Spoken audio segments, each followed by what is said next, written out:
Before we get to one of the most debatable topics that I have on the website, best players, best teams that ever come through, I want to talk to you about the merger of Roosevelt and Washington and get your feelings on that.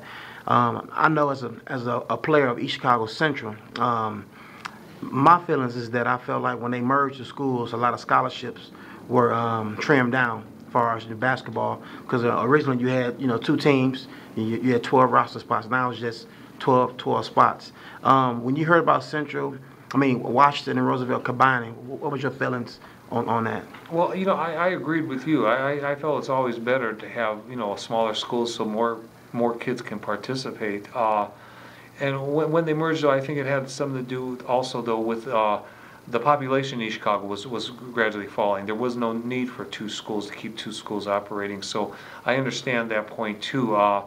When they merged, and I was reading all the articles, and I thought, everybody was talking about all the talent that's here in East Chicago, how many, and we're already counting the state championships that were going to be won. And the first thing I thought about, didn't they learn anything from Gary Westside? I mean, the same thing in 1970 or 71 1970 when they formed.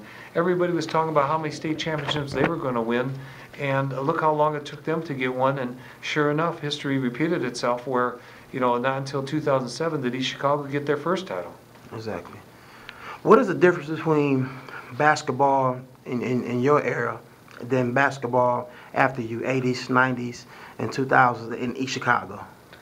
Well, I think back then we were just more skilled players. I think we were better shooters. We were better dribblers. We understood the game better. I think we were more fundamentally sound because I think fundamentals were stressed more. The kids nowadays are all dependent on their athleticism, and it's all relative. I mean, maybe the kids are better athletes nowadays, but there's better athletes at other schools, and I think that if the kids nowadays would work more on their fundamentals, they would be more successful and would get that ultimate goal, which would be a free education.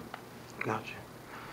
Now, one of the big topics is that who has the better team? 1970, East Chicago Roosevelt, 1971, East Chicago Washington.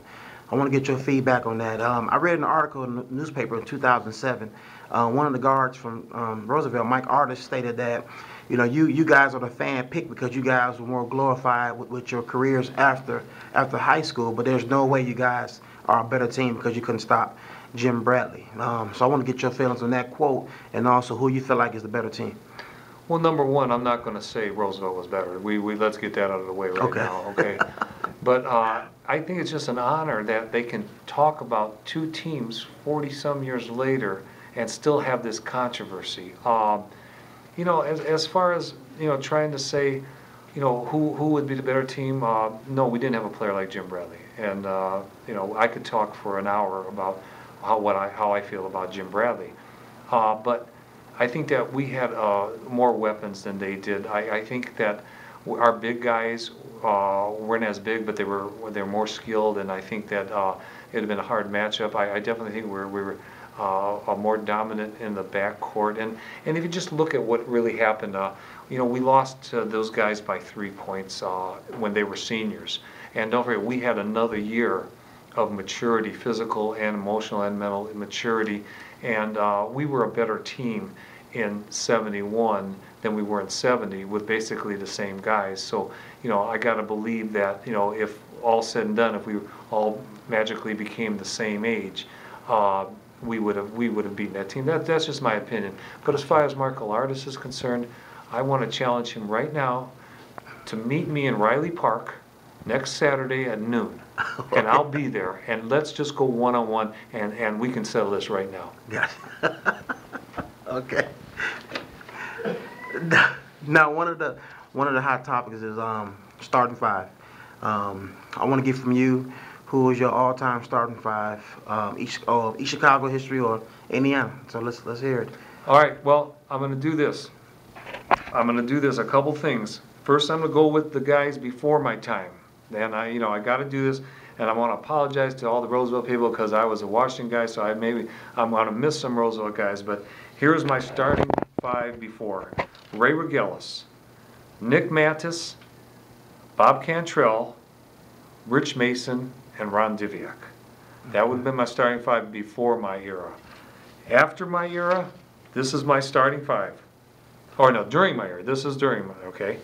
Reuben Bailey, Darnell Adell, Ulysses Bridgman, Tim Stoddard, and Jim Bradley. That'd be my starting five. Where do you fit in at? I'm not there. Okay. My starting five after that, this will be Chicago Central. Ricky Wright, tremendous player.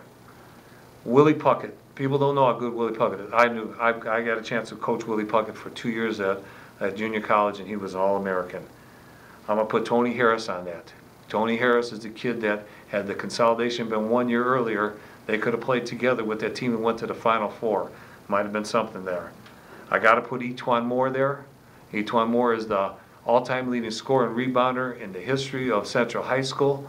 And I got to put a transfer in that popped in and just surprised me one day named Angel Garcia. And that's going to be my starting five. And then if I was going to pick an all-Indiana starting five, I don't know. I'd have to think about it a little more, but I got to tell you a little story. There was an all-Indiana starting five at one point. There was, and in the backcourt, there was Oscar Robertson and John Wooden. And then all of a sudden, in came Damon Bailey, and he set the all-time scoring record.